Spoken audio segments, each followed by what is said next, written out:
Hello everyone, this is Club 10M Plus's exciting new podcast that's here for you. We are all about stories, new developments and learning about individuals. Our hope is that you will join us every week to hear about our distinguished guests.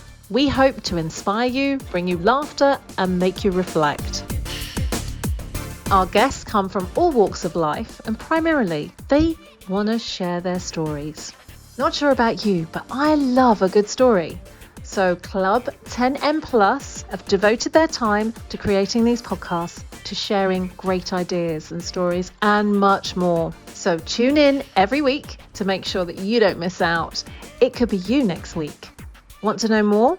We want to hear your stories. So sign up and be our next guest.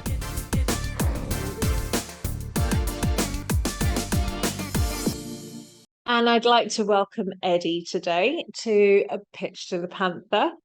Obviously, Eddy and I, we've spoken about different things. And what's interesting about Eddy is, well, he's an accountant.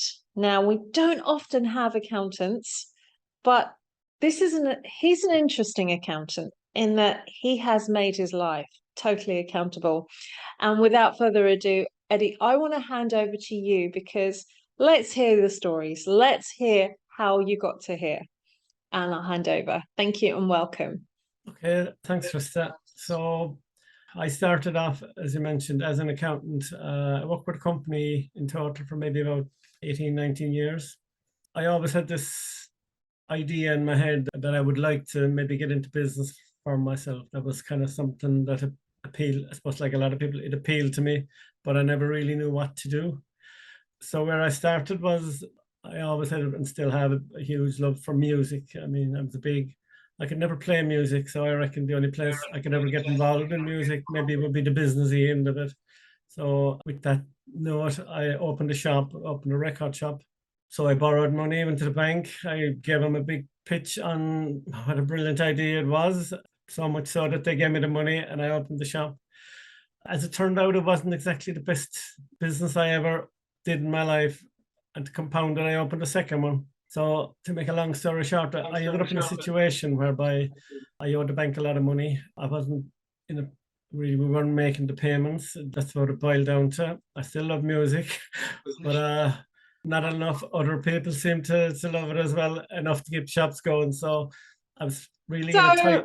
Just bear with me, that one thought, just that little nugget there. So Richard Branson did exactly the same thing. So was it that model you were following? And he was, what can I say, incredibly successful to the outside world. So you were doing exactly the same, and yet it didn't take off like his.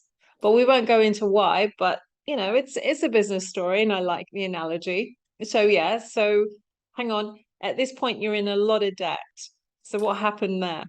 Yeah, I'm in a lot of debt, and kind of at that point, really, my salary was being used to cover some of the bank loans. So it was like a pretty bad situation to be in. But again, like you persevere, maybe a little bit of luck, I suppose, but something came across my desk, a business idea. It kind of intrigued me because it was different. So I took it on board. Really because I needed to make an extra income really to cover the bank payments. So I was able to do that, and as quick as possible, then I shut down the shops, paid off the bank, shut down the shops, and moved on. I learned a lot. I mean, this thing, like, you learn when you win, and I think you learn more when you lose, I believe, at least for me anyway. So I moved on from that, and that business that I had started in, I started to maybe check that out a bit more, and I started to put more time into it, saw bigger potential even than I had originally, and ultimately that became the big moment for me. That was the big game changer. I turned it into a whole career, really, over maybe 30 years. It changed everything hugely. Yeah. You've been a dark horse because we still don't know what the business is, but it sounds amazing. Can we all do it? Because if it's taking you from pretty much close to bankruptcy to having a life-changing experience, tell us about that. Tell us what that is.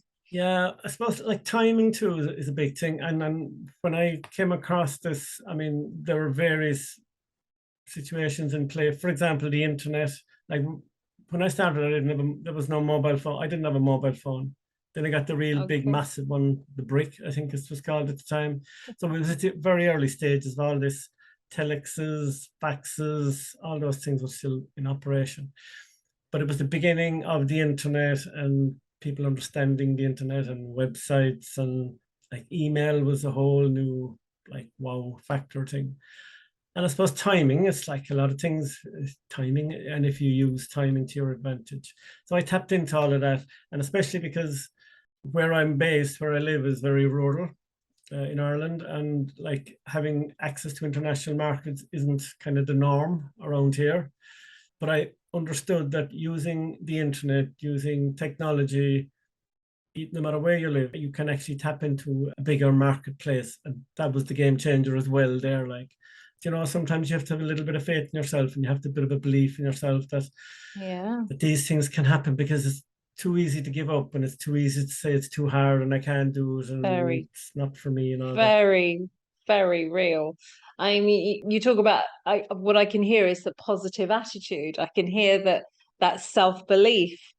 So many of us don't actually believe in ourselves and don't turn things around because they're like, I can't do it. I'm in rural Ireland. There's no way I can get out of this mess. I've done something on a local level. It's not worked. I bet if you'd opened the same stores in the middle of London, you probably would have been successful. Because I remember the first Virgin store. It was a very long time ago. I'd go along with my little, I think we could buy LPs back then. That was a long time ago. And I was allowed on the train. I don't think my parents knew I was on the train, actually. Think back. But I went into London and I went into that store. So had your store been in the middle of London, we wouldn't be having this conversation of learning. And I think it's inspiring to hear that how you changed that round from a really bad position. You learned, you grew with it, and you learned, and you took control of it. So would you say that it was enough to believe in yourself, or did you have to find another reason? I mean, what was the driver and motivation, I guess, that got you to starting up another company and looking at prospects? Obviously, initially it was need. It was the bank. Actually, what used to happen, and even though it was like, it was pretty negative at the time, but it turned into be a big motivator, was every Monday morning at 10 o'clock in the office, the phone would ring, and it was the bank manager. Every Monday morning, always at 10 o'clock. So the phone would ring, and I didn't even have to answer it. I knew it was him. Like, so that constant like reminder was a great motivator for me to get myself out of that situation. But a couple of things, you know, for me, one of the biggest lessons I learned early on was that I needed to be teachable. I wasn't teachable. It took me a while to admit it. But when I did admit it, I coach and I mentor people these days. And it's one of the things I keep saying, like, you have to be teachable. If you're teachable, you have a shot. If you're not teachable, I don't believe you do. Like, but for me personally, that was a big learner. And then the second one was somebody handed me a book by Napoleon Hill. It's called Think and Grow Rich. I read it over the years. I must have read it 100 times at this stage. Through that, I got into the whole area of self-development, personal development, reading materials that kind of told me that I could do it, that I could be successful, that I could make a difference. And I think a lot of that too helped me along the way, because self-belief, like, you have to believe in yourself, because a lot of the time maybe there's nobody else to believe in you. So it really starts with yourself. So if you're teachable and if you believe in yourself, I believe you have a chance, then you have a shot, you know. Amazing. So entrepreneurs all around, heads up, listen, you've got to be teachable. And more importantly, you've got to be able to self-develop. That is a big driver. I think I'm probably on the other end of that kick where I'm like, push myself. I don't know how to do it. So I go and find out. So I jump off the deep end and then say, now how do I stroke? You know, what's the swimming stroke I'm supposed to be using right now because I'm in the deep end?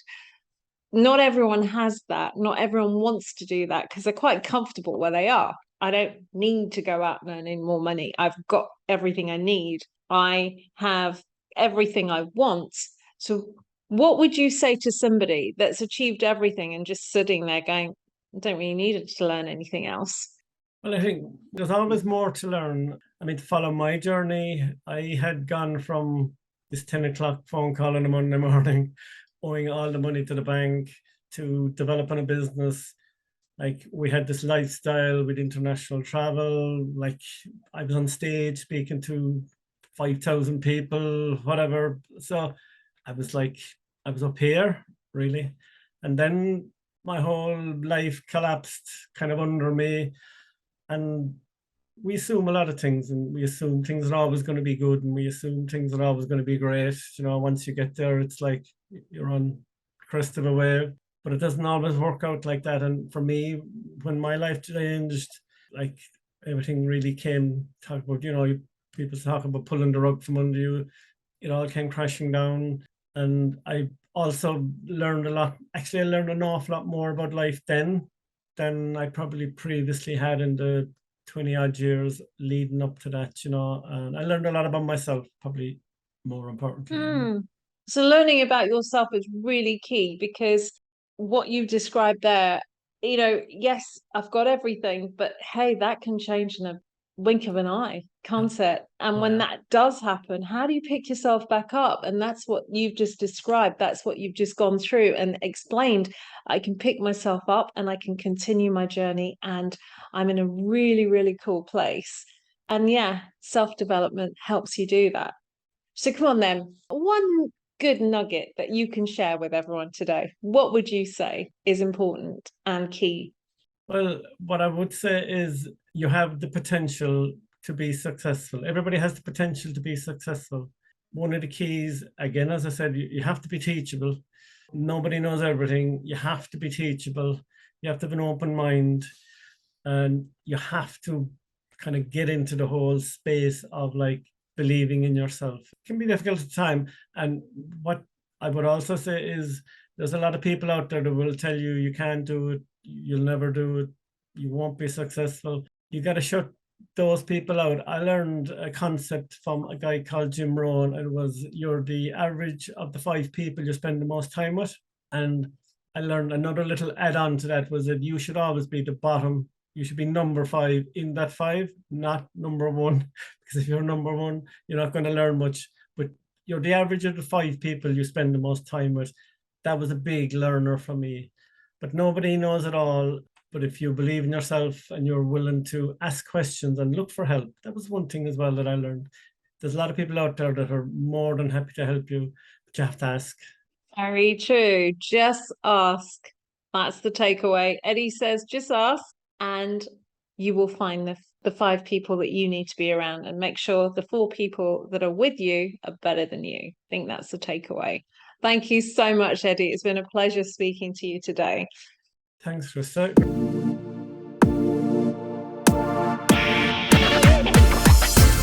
Hello, everyone. This is Club 10M Plus's exciting new podcast that's here for you. We are all about stories, new developments, and learning about individuals. Our hope is that you will join us every week to hear about our distinguished guests. We hope to inspire you, bring you laughter, and make you reflect. Our guests come from all walks of life, and primarily they want to share their stories. Not sure about you, but I love a good story. So Club 10M Plus have devoted their time to creating these podcasts, to sharing great ideas and stories, and much more. So tune in every week to make sure that you don't miss out. It could be you next week. Want to know more? We want to hear your stories, so sign up and be our next guest.